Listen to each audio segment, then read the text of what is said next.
Hello and welcome to the Seeking Heaven channel. I'm your host, Tamara Calder Richardson, and thank you for being here. If you are watching but haven't subscribed, come on, subscribe. You don't want to miss any episodes. I try to stay on the pulse of what's going on, and I change up my programming schedule, every now and then to accommodate what you're interested in and what's the hot themes as far as Ascension or in near-death experiences or UFO experiences or any of this type of thing that's the supernatural, and it's quite fascinating to me. So I wanted to mention a couple announcements. We're going to bring you right to our guest. Again, subscribe, do make comments about this. I'd like for you to be engaged. I want to find out what you feel about these videos. But do sign up for my Ascension School, which is Academy of Divine Wisdom.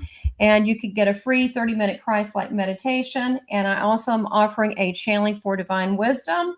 And if you take the course, you will get $100 off by entering the code DIVINE. So don't forget that. And make sure you check out my Seeking Heaven channel store. And that is at the seekingheavenchannelstore.com. And if you want a reading session with me, you can always go to southernbellmedium.com. Okay, so our guest today, I'm going to bring him on. I'm very excited, very knowledgeable about this topic. We're doing a series, and actually I was inspired and kind of pushed by our guest coming up, and that would be Neil Gaur. He is the founder and the director of Portal to Ascension, which if you don't know, you need to go to portaltoascension.org, and they have an excellent YouTube channel, or on the cusp of everything that's going on in the world of Ascension and UFO disclosure. So welcome today, Neil. Thank you so much for having me, Tamara. Really happy to be here and to go deep with you. All right, let's do it. We want to find out because there's so much going on, and now it's a topic. Seriously, I went to the nail salon, and these women are talking about UFOs. I mean, when it comes to that level, and when it's at the beauty parlor, you know that the public wants to know. I mean, seriously, what's going on? It's just not like, geek heads like us that want to know, but the average person wants to know what is going on with this. And I just want to remind everybody, our topic today, and we picked this on purpose, are ETs Among Us. Can you handle the truth? So we're going to take this disclosure series that was actually Neil's idea, and I think it's a great idea. And he's doing it also on his channel. And you're doing something before we get started Saturday. I want to tell them about Saturday, that. yes. Saturday, 8 a.m. Pacific, we have a 4-hour live stream called the Cosmic Chronicles, the UFO files. And it's going to be around 4 or 5 people on there, just all about disclosure. We have two people probably talking about what's going on, and then we're going to have others talking about the extraterrestrial question, because that's what's so exciting right now. Is it's going from nuts and bolts, it's going from this technology exists to, oh my God, who are these beings? And we're going to get into that later. The conversation in the mainstream and in government about that. Absolutely. Well, you can see below, here is the YouTube channel. So if you subscribe to his channel and mine, don't forget that, YouTube, it's just at Portal to Ascension. Also check out his website. And then you're going to be having a live get together, a conference. Sorry. Tell us about that. It's at the bottom here. So we're going to be in Glastonbury, live and in person. I've moved here to the UK. We're setting up a Portal to Ascension headquarters here in the UK, and it starts out with this conference, August 11th to 13th. And if you don't know about Glastonbury, it used to be called the Isle of Avalon because the waters, went into Glastonbury area, and Glastonbury was actually an island. It was called the Isle of Avalon. The stories of King Arthur are from there. There's a portal, Stargate, in that area in which supposedly King Arthur's kingdom was actually phased into another dimension. So a lot of mystical energies there, goddess energies, ley lines going through there, the heart chakra of the world. And we're going there for a 3-day conference. We have speakers like Laura Eisenhower, Anton Parks, who's one of the foremost researchers in the Sumerian scriptures, Magenta Pixie, myself, Joan of Angels, and Alan Stanfield will be MCs. And so if you're in Europe, if you're in England, you can come out to this event. It's really going to be next level because it's not just a conference, it's a grid working event. We're going to be activating the ley lines and receiving a lot of energy from the land as we do this. That's fantastic. Yeah, there's several sacred places around the world that do have these ley lines that act as activations for us to remember because it's lodged in our DNA. So Neil has a lot of that, and the people that are on Portal to Ascension, he has a big Soul Tribe that help him with that, Joan of Angels, as well as he's got Alan Steinfeld and different various speakers on there. He's got a lot on this topic if you want to check out more. So let's get to our topic today. What about these people? Someone asked me the other day, what about these? I was doing an interview on something entirely different. What about these aliens? And I was like, oh my gosh, here we go. Who asked you that question? What about these aliens? Yeah, I was doing a British interview on mediumship, and they said, "Yeah, we hear you talk to stars, you talk to star beings." I went, "Yeah, you know," and then he said, "Are they evil?" I'm like, "No, more than people sometimes, or there's differences." I said, "But not who I talk to. They're really a high 8th to 12th dimension love vibration, so you got nothing to worry about. It's very nice." And it's beautiful. And so they said, "Well, what do they look like?" I said, "Well, it's like asking what humans look like." I said, they don't all look like, again, the grays and the reptilians. There's some that look just like us. There's some we can't see. We're not at that. We're a lower density. We can't see it. They would almost look like light beings and angelic type of. Exactly. Yes. And that's interesting that you just said that as your last words there about them being angelic and light beings, because that's kind of where I want to start with this whole thing, is why we don't see them. So we're going to be doing three, just to let everybody know, is we're going to be doing at least 2 segments, maybe 3 segments on this, right? And so we're going to initially, maybe more, but initially, and this will go with other people that Neil and I both know, and then Neil probably come back on again. Yeah, because there's so much happening. Like, I'm only going to update you guys until 2 weeks ago, because the last 2 weeks I still need to dive deep into. I'll tell you one thing that happened, the last 2 weeks. It's occurring in about a week from now, next week. But there's a lot more that's going to happen. And what we're going to probably have a conversation about in the future, what we will have a conversation about, is next week on July 26th, is a congressional hearing on UFOs, but not a congressional hearing in the way that it has been since COVID, when they had 2 congressional hearings since then, where pretty much they're like, is it a foreign adversary? Is it China? We need to watch out what this is. And then some people saying, well, we have no evidence it's a foreign adversary. And then all of a sudden they're like, okay, now closed door session, live stream end, closed door session. The rest of this is classified. That's what we've experienced, right? Okay. But this time, it's not about, is it a foreign adversary? It's about the fact that they've now said that it's non-human intelligences. And then the question was asked to David Grush, the whistleblower came out a month ago. Why don't you say extraterrestrial? Why are you saying non-human intelligence? His answer, the evidence suggests they're interdimensional.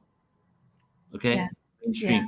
And then so another component is there was a congressman from Wisconsin on this regular 2 million plus YouTube channel that was just this bro kind of YouTube channel, basketball shooting kind of regular stuff, right? And they're talking about UFOs. And they started asking him, like, what do you Congress members think that it is? And he goes, well, we're thinking that it's either us from the future or a very ancient civilization that's been here for a long time, longer than we have, right? That's the conversation happening. And this is the hearing we're about to be in store for in exactly a week from today. That's going to be about the UFO crash retrieval that has been happening for decades. And I'm jumping ahead. I'll show you guys more of the timeline in a moment here.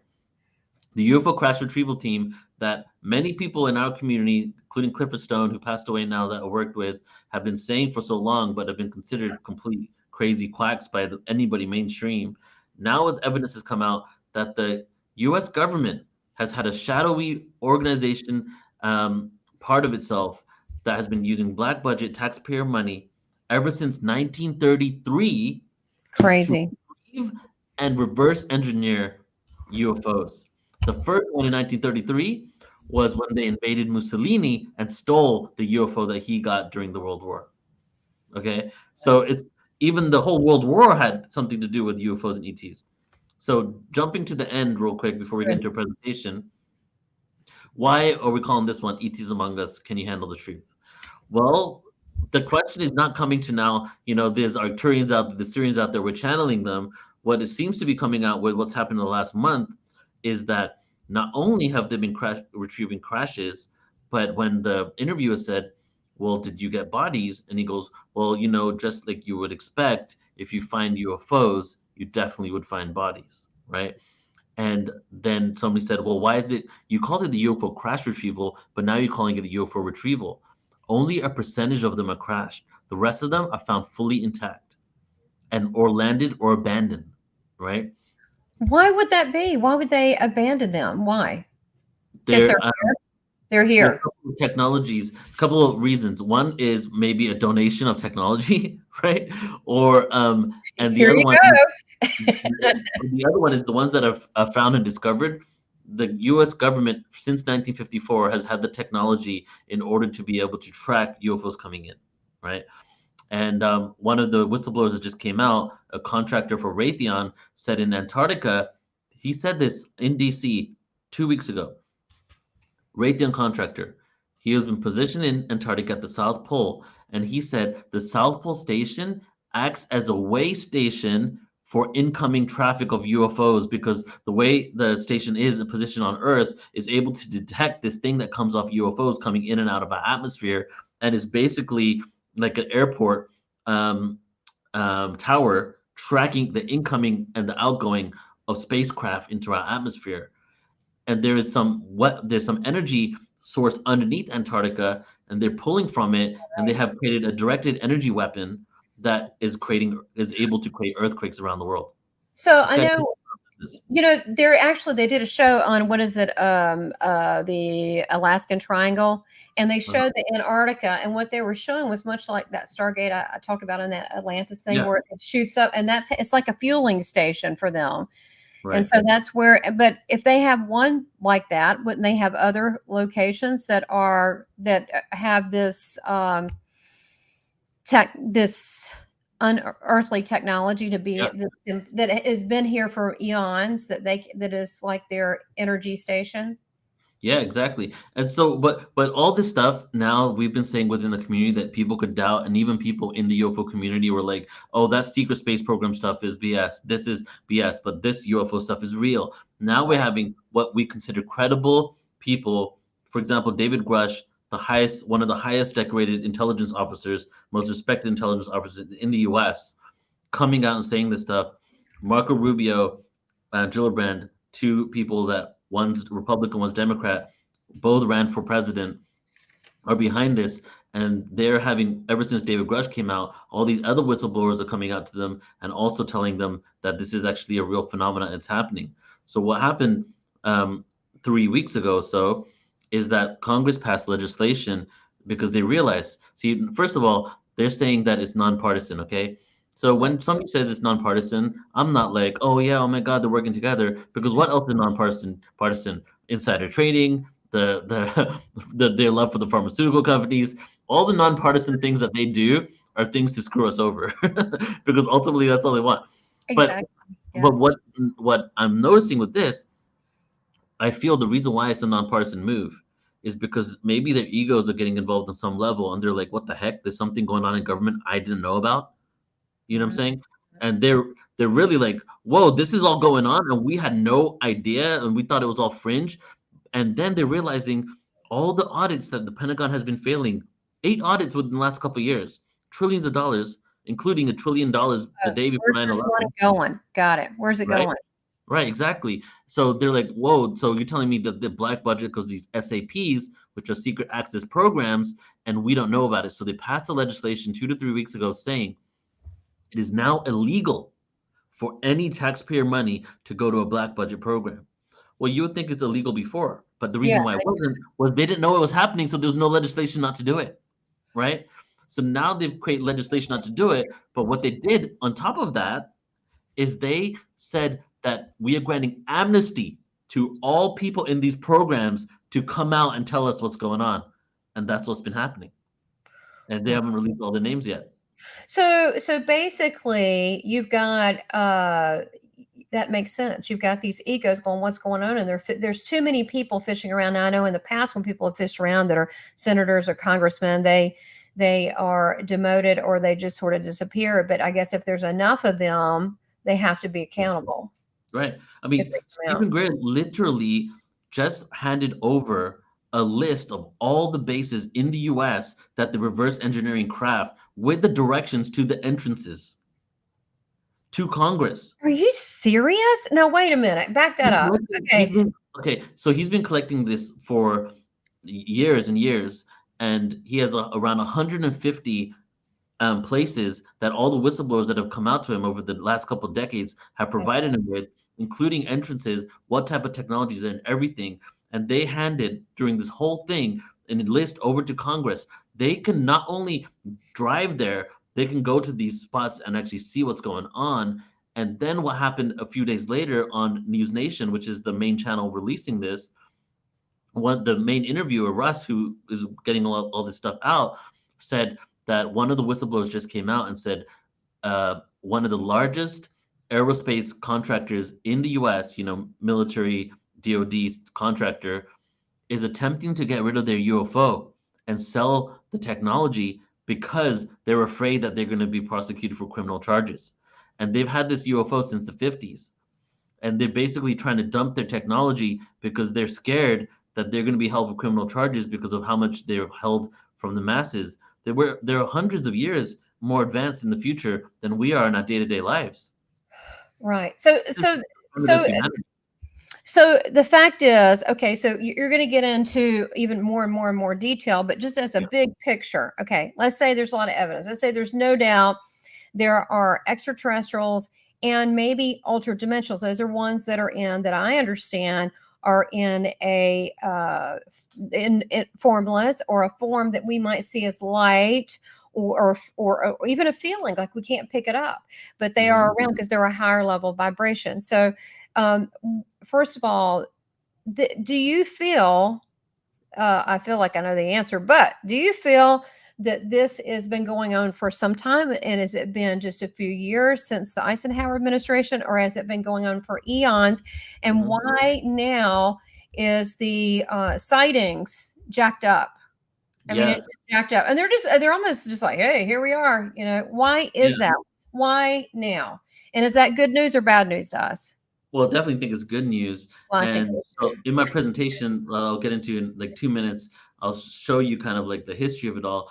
And when I show the UFO history, keep your awareness around the aspect of how we ended up having better sensors, how we ended up having planes that could fly during World War I or World War II, and how, like, just in the last few years, we upgraded all of our sensors. And even the Nimitz incident occurred when there was an upgrade to the sensors over there. Plus, that is just the mainstream linear stuff. Then there's the frequency shift of the Yuga cycles and the shift into a new age that we're going through. As we're shifting to this new age, we're getting to see vibrations and frequencies at a bandwidth that we originally couldn't perceive. So not only is that happening where we're expanding our conscious linearly with this technology, but we're also able to shift into a new vibration and see it, right? And there was something called the quarantine. We're under the quarantine period where we're at such a level of consciousness, the beings couldn't interact with us. Quarantine ended. When quarantine ended, there was basically the ETs for quite a few years now have been able and allowed to land. However, they haven't because of what's going on in the world. But then some really exerted control mechanisms were implemented by the elite around the world over the last 3, 4, 5 years. And so much so that I'm feeling that these guys were like, yo, we need to do something about it before, like, something else happens. So another whistleblower came out a month ago and said, I think the government got the memo that they're going to land in 2027 and they better tell everybody now. Right. Okay. Well, I got, I guess it was not quite a year, a few months ago, that it's going to be soon. So soon, what is soon? A, it could be within our lifetime is soon. And B, I don't think it's 10 years. I think it's under the 5-year mark. we just hit a milestone in UFO awareness and extraterrestrial awareness beyond anything. I've been reading the comments on all these videos, and the comments for people like you and me are like, we don't believe it because people have been so jaded on it. But the regular people are like, oh my God, are you seeing this is soft disclosure for aliens. Like, the masses, just why we were at, the beauty salon and they were talking about it like that. So the masses are now able to adopt it because, unfortunately, most of the masses only listen to the hierarchy, and the hierarchy is telling them. Yeah. The reason why not, let's go to, can you handle the truth and discernment? And then I'm going to go right into a presentation. And the discernment element is this a lie? Is this a false flag? Are they trying to distract us? They're probably always trying to distract us from something and lead us to a specific agenda. However, what's occurred from this is a mass hysteria around the fact that we've been lied to by the government. It's not actually given them any sort of positivity. It hasn't reinforced their control. It hasn't made people, fall in alignment. Instead, it's making not all the mainstream platforms, CBS, MSNBC, they won't cover it, but all the ones right below it, News Nation, Breaking Points, The Hill, Joe Rogan, right? Biggest. If Joe Rogan covers it, then it's got to be real. So all these people are speaking about it, and those are the ones that the masses are listening to, right? So it's getting to a point now where even when you look at it, you can see like the mainstream, the completely controlled ones aren't releasing this information because it doesn't serve them. And the first time this article came out a month ago, the first interview was about, are you saying that the US government has been lying to us? Yes. They don't want people to think that they're lying to you. Yeah. Well, no, I was going to say, I'm a truth seeker, so I'm all about the truth, whatever that may be. Let the chips fall. However, I'm not really taking sides or taking up for anyone, but maybe there could be some good point to that, is that some people, if they aren't aware of this, could be shocking to them. That this, and there is also, and I really, honestly, it's a fear-based thing. I don't know where it came from. I don't know how I got started, but there's quite a few people that are terrified that this is whole, what is it? The War of the Worlds, from the 50s, they got this whole hysteria, and and I'm like, why would you not think that some of them would look just like us? Why would you not think that, we don't look like animals, right? We look like this. Why would you not think some might look like just like that and have been here? And so they're thinking about, well, hey, you're an alien. Have you thought about that? Maybe what's the word alien? What's the word? I lose the, I want to say human. We could just use the word beings. But I think there is that element, especially there's a religious aspect, and people think that they put that in it. And I think if we stick to the facts of what's coming out, then the facts should stand upon themselves, what's going on, especially when you have normal people that are having these experiences that really would normally not look at it. So this is happening, and this is happening for a reason. I personally think it's a great thing, because it shows that that if they wanted to look, if any of these ETs, these other beings from other civilizations, other solar systems wanted to hurt us, they could have done that a long time ago. And what about if we look at it opposite? What about if they're our family from long ago, but we've forgotten? Right, exactly. And what you just said about they could have done it a long time ago, a lot of times when this has been coming out, people have said, well, are they a threat? That's the whole thing. Are they a threat? Are they a threat? Another thing that makes me realize that this is more in alignment with some sort of truth is that when they're asking these Congress members now, do you think it's a threat? All types of millions of people, YouTube channels and other platforms and news agencies are asking them that. The number one answer is, well, it seems to have been here for a long time, and if they wanted to take us out, they would have done it already. That doesn't serve any agenda except for serving more people to be aware we're not alone in the universe, and it's not a threat. So there's too much evidence, even just from the average Joe that comes in and calls their local MUFON, that they're having first-hand encounters. I have 2 years ago, I saw a fleet. Clay saw it. My husband saw it first. Saw a fleet beside our car. They were big. They were small. They looked like a craft. They looked like a saucer. For 8 to 10 minutes, they followed us. I had one to my right. It was huge.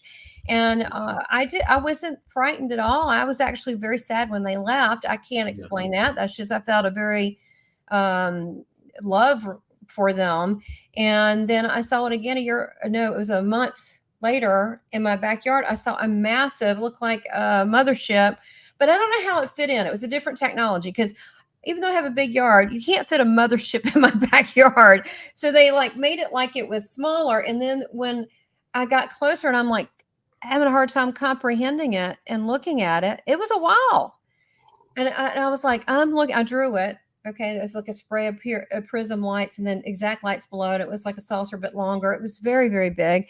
And I'm looking at it going, I had to talk myself, what am I looking at? I called my husband. I said, go out there. We got a big ass UFO in the backyard. So he ran out there, and then it sucked backwards. It went snap back. Whoa. And so it came, and to me, that was, I mean, it lasted a while. I have a Yeah. long driveway, and I'm looking at it, and I stopped and looked. I mean, it lasted a while. So I Hmm. wasn't having a mirage. I couldn't see through it, or I couldn't. It was, it was, it was, it was as real as anything. It's just Yeah. I could not explain it anymore now. But they have technologies where they can just hear and snap, and then they're gone, or they're there, and then they snap, and they're over there, or they're just out of here. So now I see them quite regularly in my backyard, not motherships. That was super cool. I was disappointed they didn't invite me up. I was like, If I had an experience like that, I would want to go too. Yeah, that sounds like incredible.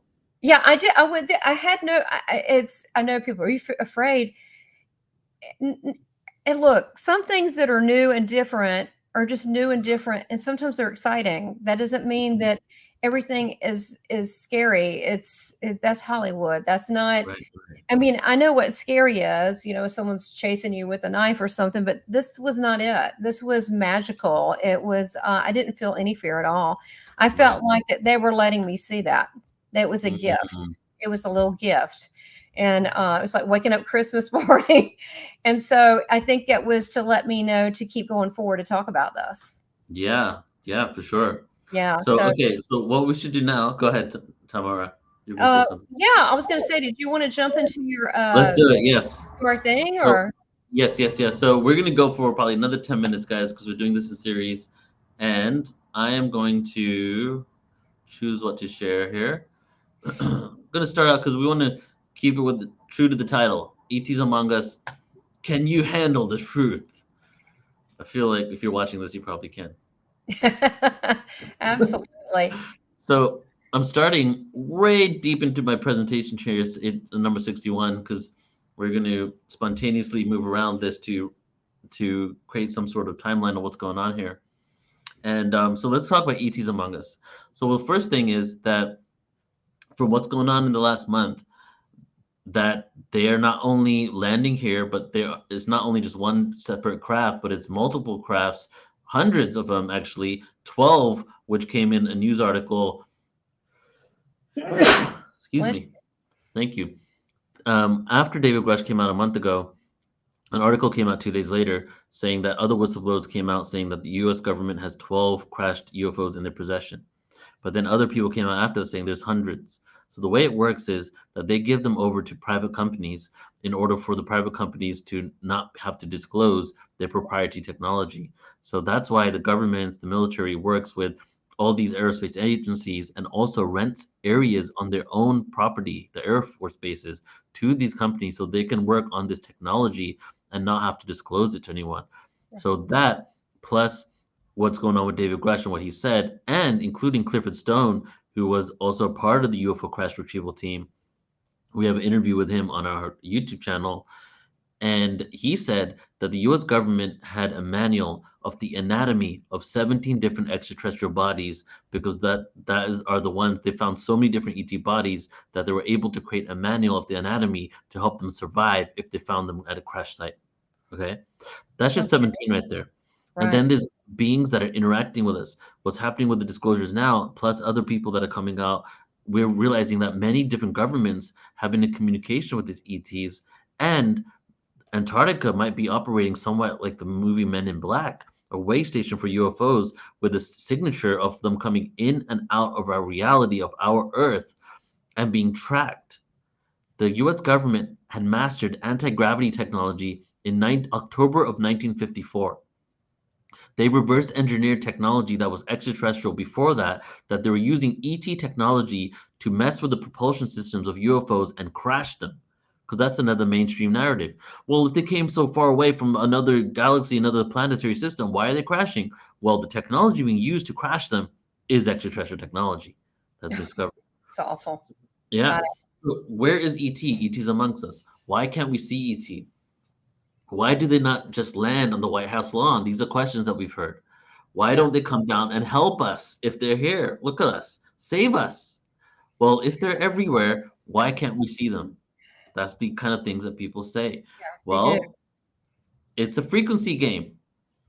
That's the whole understanding of this. You and I, we exist in a bandwidth of frequency. This is all provable. We perceive, we see a certain frequency, we smell certain frequency ranges, we hear certain frequency ranges. Case in point on this is a dog whistle.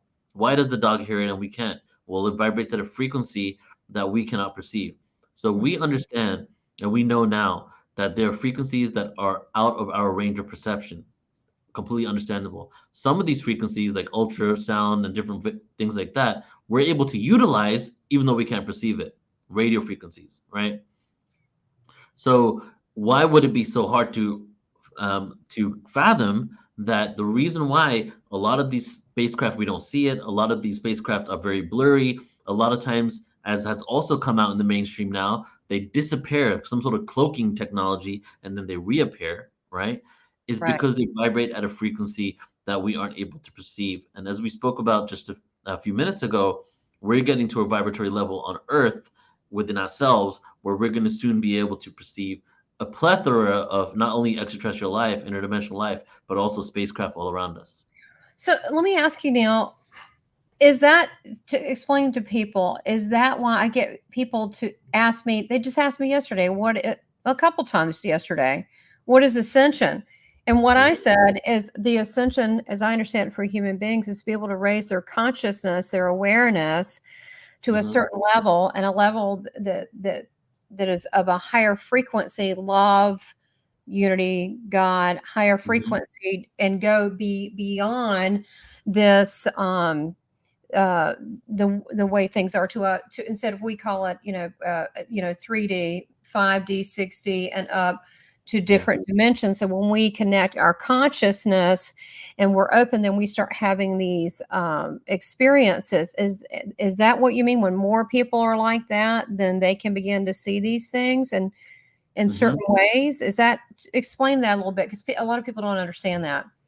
Yeah, so as we're ascending, we're getting to a vibratory frequency where we're able to perceive frequencies that we couldn't before, right? So that's one part of ascension. And so that's the within the work. Like we're going to get into some inside ascension kind of tools to be able to perceive in a moment. And so that's one part of it. The other part is Earth is the literal external manifestation of Earth, and our solar system is moving around our galaxy into specific areas where there's different vibratory frequencies. You know, we go above and below the galactic disk. We go to different parts of the galaxy that have different types of radiation. It's called galactic weather. Just like you would have weather on Earth, there's galactic weather, and the solar system is experiencing specific galactic weather based on its position right now within the galaxy as it goes around in a circle. Right now, we're in an area that has very high photon energy, in the photon belt, which has really high etheric energy. And this, you know, ether has been known by mainstream scientists, well, ancient times for sure, but since the early 1920s, 1930s, they were speaking about ether, and they even came up with the realization that they think is the substance in between dimensions, right? Like that glues it all together. So the etheric level raising in our solar system isn't some new age concept. That's actually mainstream science that has said that. And it's because of the position of our solar system in the galaxy. So we're doing this inner work, we're ascending, we're raising a consciousness, but the external position of Earth is also set up in a way to contribute to that. So it's inevitable. We're shifting into this octave where we're going to perceive. Now, some people feel that there's going to be a splitting of the worlds because some people are going to choose not to fully go into the ascension timeline, which is also okay because we get to choose whatever we want tomorrow. Yeah, what do you think about that? Now we're right now, to see kind of be on point. What we could do, we've been live now at 34 minutes. We could finish up about this whole thing and where people are and this thing, and wrap it up and get into the, are we being lied to, this next segment, you know, Mm-hmm. or mass manipulation. Up to you. Ooh, I love that. Yeah, do you want to do that? Because I think that people's thoughts on, I'm hearing a lot, and I'm like, honestly, the truth is we don't really know, but we can have conjecture Question on. about it, yeah. Right, we So don't really know. So, what is the conjecture? One of the schools of thought is that it will separate. What I understand, and then I'm gonna get your feedback. There was a guy 2 years ago I had on my channel. You know, I'm told probably like you to get certain people. I'm like, I don't even know why half the time. And it was a Sergio Magnaya, and he wrote the Toltec prophecies. And he actually studied. He didn't even know what a Palladian was. I love your shirt, but he studied with a Palladian. He ended up studying with them, and basically he said he was elected to be this position, to be the Toltec person in charge, and he wrote this book. He said the people that raise their vibration so high will be able to basically create another timeline, another dimension, right? That we are now on. Okay, so time is not linear. Let's start with that. Time is not linear. That's why psychic stuff is hard to predict, because it goes back and forth. It's not linear. So then the ones that refuse and they want to fight, they want to have wars, they want to argue, they want violence, they're just going to either if they don't move forward, their body will just drop. It will get ill, it will die off, and then they will be reborn into a family of a higher vibration to help the soul move along. That was one thing that I've heard. What are ones you've heard how this might work? Yeah, I've heard similar things. Like, so, and before we close out, I feel like this slide right here would be the perfect closing of the title of this event. So we'll do this. I can do this one in 2 minutes, but let me answer that first. So, yeah. So when I first got into all this stuff, 2001, 2002, I was like, going around the world telling people about this stuff, and I was like shaking my fist, saying, "No one left behind, no one left behind," right? And then I started shifting to, instead of projecting my beliefs on people, accepting them where they're at. And I also shifted in 2008 to realize that having an experience of darkness is no better in the grand scheme of source than having an experience of light, because both of them come from source. And however, the universe tends to work towards harmony. So harmony normally is a peaceful experience. So I shifted from, because in around 2006, 2007, I was hearing about splitting of the worlds, right? And even now, and the whole concept was that we're going to start moving into communities where we're with like-minded people, and then there may be some sort of cataclysm that we perceive the people dying, where maybe they didn't, they went into another world, right?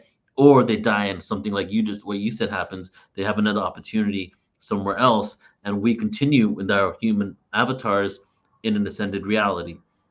So first one was no one left behind, we're all ascending. Second one was splitting of the worlds, vibration shift. The whole understanding of the elemental world, which is actually a more recent term. So people use elementals like it's ancient. It's actually a recent term. But the whole fairies, gnomes, and everything was the concept that we used to live in the same reality as them, and we vibrated at a different frequency, and they went into another reality, just like the Elfin Kingdom in Lord of the Rings. Right. You're speaking my language. That's what the Argathians, what I saw in the what is it, Thunder Mountain. I saw there was a lot of that going on. Right. So So do you want to finish your thought on that? Let's say what now? No, I said you were saying something. If you want to finish your thoughts. Oh yeah, okay. You're right about these different realities that are existing and so forth.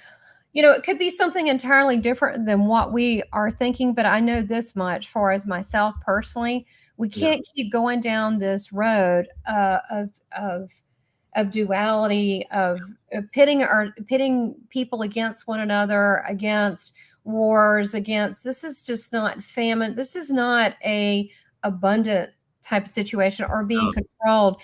I'm a big proponent for getting the people to think for themselves and to regain their own mindset and their own questioning and their own spiritual abilities. So I'm hoping that this wakes people up out of their slumber.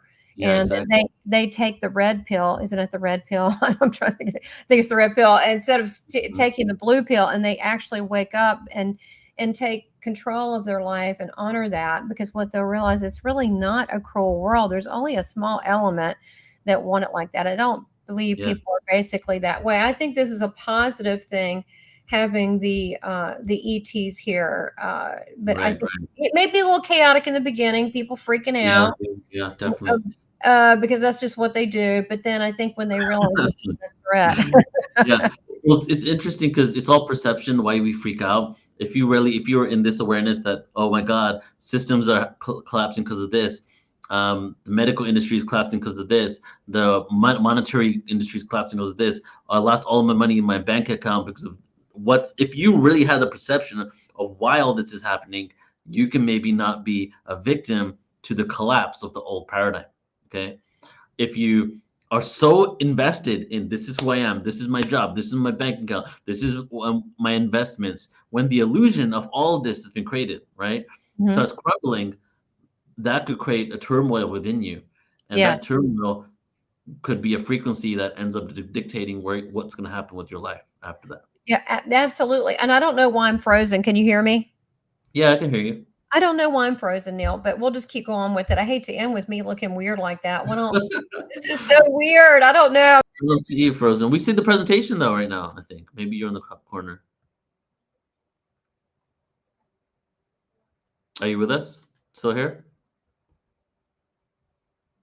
Okay, I'm still here. Why don't you talk about Okay. this that's coming up Well, too? you know what I'm thinking is we will leave everybody in a cliffhanger and we'll start the next one with this one since you had some time to see the presentation. Oh my Because we're God, going to this talk is about the crazy. next one's going to be are we being lied to?